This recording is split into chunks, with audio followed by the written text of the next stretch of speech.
cancer? Because I thought everyone's, there's always like a race for the cure and fight for the cure, and that's what we're trying to find. So what do you mean we can cure it? Yeah, well, all the research has been mostly wasted because it doesn't really get at how to cure cancer. Most of the research dollars go to how to measure cancer and how to treat cancer, but not how to cure it or how to prevent it. And again, the technology, the knowledge to prevent and cure cancer already exists.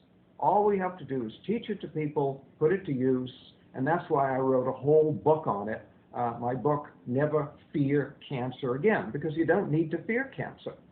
Never fear cancer again because we know how to prevent it, we know how to cure it. All we need to do is teach people how to do it. So what is the cure? Well, we talked about, in the first segment about cells, how the body is made of these little microscopic units of cells. You cannot be sick unless cells malfunction. Well, when cells malfunction in a certain way, we get what we call cancer. Well, what is that certain way? That certain way is that the cell is no longer metabolizing oxygen properly. So there is a deficiency of oxygen metabolism in the cell. When that happens, the cell turns into a cancer cell. So your job is to make sure that all of your cells are getting adequate amounts of oxygen and processing that oxygen properly. And then if you have cancer, you have to again make sure that the cells are getting and processing oxygen, and then the cancer simply goes away and disappears. I mean, we have people who read my books with stage 4 cancer, people who are sent home to die. They're told by their doctor, there's nothing more we can do for you. Go home, call hospice, die. They read the book, they cure their cancer, and it's all gone. It's so simple to do. So how do you make sure that your cells are getting enough oxygen? Because I can't tell. I mean, my cells look fine to me. I don't know. Yeah, well, they do look fine. Well, one thing you can do is to stop eating sugar. In fact, you have to stop eating sugar, especially if you have cancer. Cancer cells eat only one food, and that's sugar. Really? Oh, yeah. Oh, and I had they no eat idea. a tremendous amount of sugar.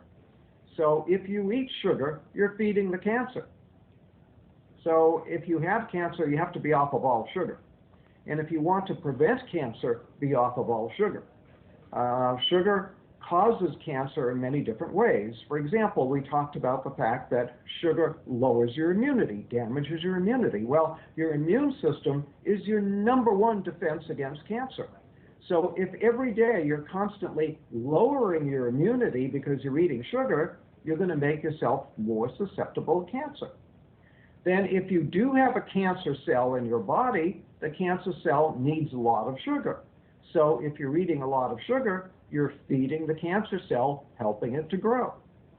Then if you're eating a lot of sugar, what happens is the body declares an emergency. When you increase the sugar content of the blood, the body declares an emergency and shoots a lot of insulin into the blood. The insulin tells the cells to suck up sugar.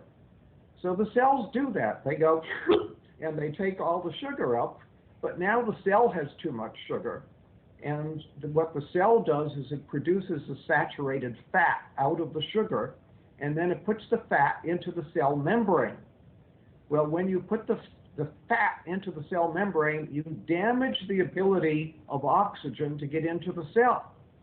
So when you eat sugar, you damage your cell membranes, you lower the amount of oxygen that can get into the cell, and now you may be creating cancer because you're creating an oxygen deficiency in the cell. Now we want to reiterate too, Doctor, what you mentioned in our first segment, which is that natural sugar is better, right? If you go for fruits, is that still okay to be eating fruit? Because we've all heard fruit is so healthy.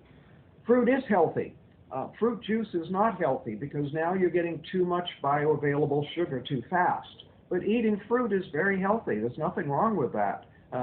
For example, I'll tell people with cancer to drink a lot of carrot juice, for example, and say, well, don't carrots contain sugar? Well, yeah, there's some sugar in the carrots, but the carrot juice is very, very healthy. So something like V8 might be a good choice.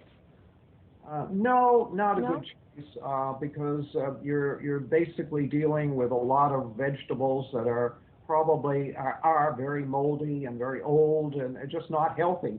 So you're taking a lot of unhealthy stuff and making an unhealthy drink out of it. Wow, I thought V8 was the healthiest drink you could go to. Now, we only have a couple minutes left, but we want to talk about your other book, which is actually dealing entirely with weight loss. And this is something else you say, that people can lose weight for good and not do it through dieting, right? Absolutely. You shouldn't diet. Dieting is very bad for you, especially yo-yo dieting. Lowers your immunity and can actually damage your heart, do a lot of problems. So what you want to do is lose weight. Well, a simple way to do that is to stop eating sugar. I'm starting to sense a theme here with the sugar. Seems Yeah. like that's the answer to all of these problems. Sugar is a key. In fact, I talked once with a researcher at Harvard Medical School, and I said, do you think there's such a thing as a key to disease? And he said, well, probably not. But he said, if there was such a thing as one single key to disease, that key would be insulin. And when you eat sugar, you make your insulin go up. When your insulin goes up, you throw your body into chaos. All your hormones are in chaos. Everything's in chaos. So sugar is very key, and not eating sugar is very key to making yourself healthy. And when you eat sugar, you make your insulin go up. Well, when you make your insulin go up, what happens is that gives a signal to the cells to not get rid of any fat.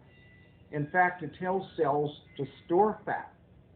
So when insulin goes up, cells will store fat. So as long as you keep your insulin high, the cells will store fat. So you can't lose weight that way. The only way to lose weight is to stop telling the cells to store fat, because the body manages this. The body manages everything. It manages your blood pressure, manages your temperature, manages your blood sugar. The body manages everything. It manages the amount of fat in your body as well.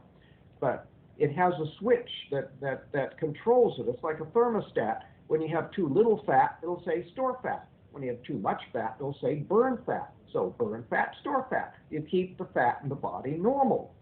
When you eat sugar, you make the insulin go up. The insulin turns on a switch that says store fat. Gotcha. And as long as that switch is in the on position, I have people that come to me and they say, I eat like a bird and I'm still gaining weight. But they're eating the wrong things, maybe. That's right. That switch that says store fat is still on. So even though they're not eating many calories, they're still storing fat. Gotcha. I wish we could sit here and talk about this all day. Unfortunately, we are out of time. But if you're interested in any of these books, just check out the website. The title of the main book that we're talking about is Never Be Sick Again. And give us the website real quick, Doctor. It's beyondhealth.com. Beyondhealth.com. And we'll have that for you again.